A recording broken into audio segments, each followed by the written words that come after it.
Hello টুকিটাকিবাসী, welcome back to my channel.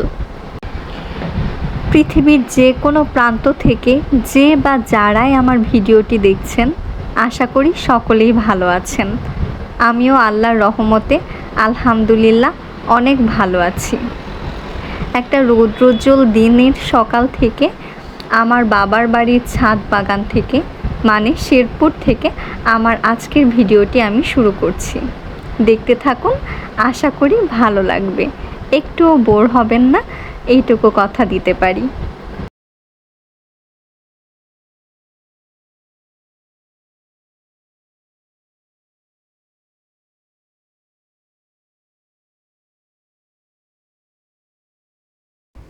সন্তানের মা হয়ে যাওয়ার পর একটা মেয়ের বাবার বাড়ির নতুন পরিচয় হয় তার সন্তানের নানার বাড়ি হিসেবে।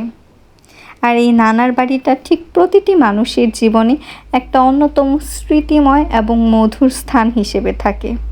নানার বাড়িতে বাচ্চা যতখানি আনন্দ উৎসব করে, মায়ের মনেও ঠিক তার বাবার বাড়িটা ততখানি আনন্দময় হয়ে ওঠে। এখানে আমার মেয়ে তার মামাতো বোনদের সাথে হাসি আনন্দ করছে। আমি তাকিয়ে তাকিয়ে আমার ভাতিজি আর আমার বাচ্চার দুষ্টুমিগুলো দেখছি এবং ক্যামেরা বন্দি করছি। কি যে ভালো লাগছে। বাবার বাড়ির আরেকটা মজার বিষয় হচ্ছে মায়ের হাতের রান্না। এই মায়ের হাতের রান্নার যে স্বাদ, পৃথিবীর কোনো কিছু স্বাদের সাথেই সেটার তুলনা হয় না। আর সেই সাথে আছে বাবার আদর। আজ রান্নায় ছিল মাটন কারি। দুপুরের খাবার শেষে বাবা আমার হাতে এটা তুলে দিলেন। আমার বড় ভাতিজি সেটা আনবক্সিং করছিল আর আমি খুবই এক্সাইটেড ছিলাম যে ভিতরে আসলে কি আছে। আমার পছন্দের তালিকায় বাহিরের অনেক খাবারই রয়েছে, তো গেস করতে পারছিলাম না যে ভেতরে আসলে কোন খাবারটা আছে। এই তো আমার ভাতিজি অবশেষে অনেক কষ্ট করে খুললো এবং ভেতর থেকে বের হয়ে এলো জামালপুরের বিখ্যাত প্যারা সন্দেশ। এটা যারা শেরপুর, জামালপুর বা ময়মনসিংহের দিকের মানুষ আছেন তারা কম বেশি সবাই খেয়েছেন এবং জানেন যে কি অতুলনীয় স্বাদ এই খাবারটার। আর যারা খাননি, জীবনে একবার হলেও অবশ্যই ট্রাই করবেন এই প্যারা সন্দেশ। এই তো এখন বিকেলবেলা আর চলে এসেছি ছাদ বাগানে। আমরা যখন ছোট ছিলাম তখন আমাদের নানার বাড়ি যাওয়ার একটা অন্যতম আকর্ষণ ছিল নানা বাড়ির বিরাট বড় দিঘি। নানা নানির আদর তো ছিলই, সেই সাথে দিঘিতে লাফালাফি ঝাপাঝাপি করার আনন্দটাও ছিল অনেক অনেক বেশি। অন্তত আমার তো মনে পড়ে নানা বাড়ি যাওয়ার ক্ষেত্রে সবার আগে আমার মাথায় কাজ করতো পুকুরে গোসল করব। ঠিক এমনটাই আমার মেয়েদের ক্ষেত্রে বা আমাদের ভাই বোনদের সন্তানদের ক্ষেত্রে নানা বাড়ির মূল আকর্ষণ হচ্ছে তাদের এই ছাদ বাগান। আমার বড় ভাইয়ের হাতে করা এই ছাদ বাগান অত্যন্ত যত্ন করে খুবই সুন্দরভাবে আমার ভাইয়া এই ছাদ বাগানটা করেছে এবং খুবই সুন্দর করে সেটাকে মেনটেন করে। আমরা যখনই আসি চেষ্টা করি এই ছাদ বাগানে একটা ভালো সময় কাটাতে। এই যে দোলনায় আমার ভাইয়া তার ছোট্ট মেয়েকে নিয়ে দোল খাচ্ছে, আর পাশে আমার ভাতিজিরা, আমার বোনের ছেলে। এই যে দৌড়াদৌড়ি করে কেমন লাগছে তোমার?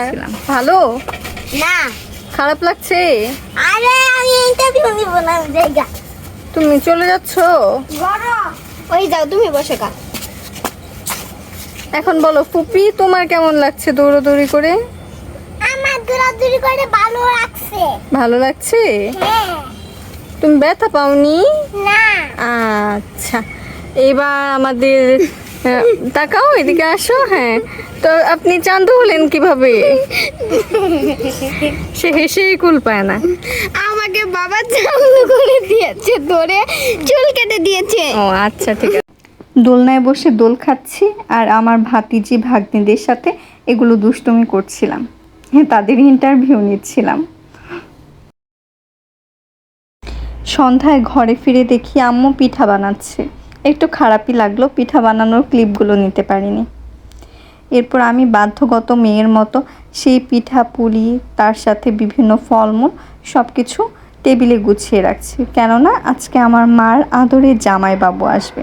হ্যাঁ, ঠিকই ধরেছেন, মানে আজকে আমার মেয়ের বাবা আসবে এবং আগামীকাল আমাকে এই সুন্দর মজাদার বাবার বাড়ি ছেড়ে আবার আমার সংসারে ঢুকতে হবে। ভালোও লাগছিল, সেই সাথে খারাপও লাগছিল। এই তো এই সব মিলিয়ে আমার বাবার বাড়ির এবারের সংক্ষিপ্ত কিছু ব্লগ। ইনশাআল্লাহ এরপর সময় নিয়ে যখন বাবার বাড়িতে যাব আরও সুন্দরভাবে সব কিছু তুলে ধরবো।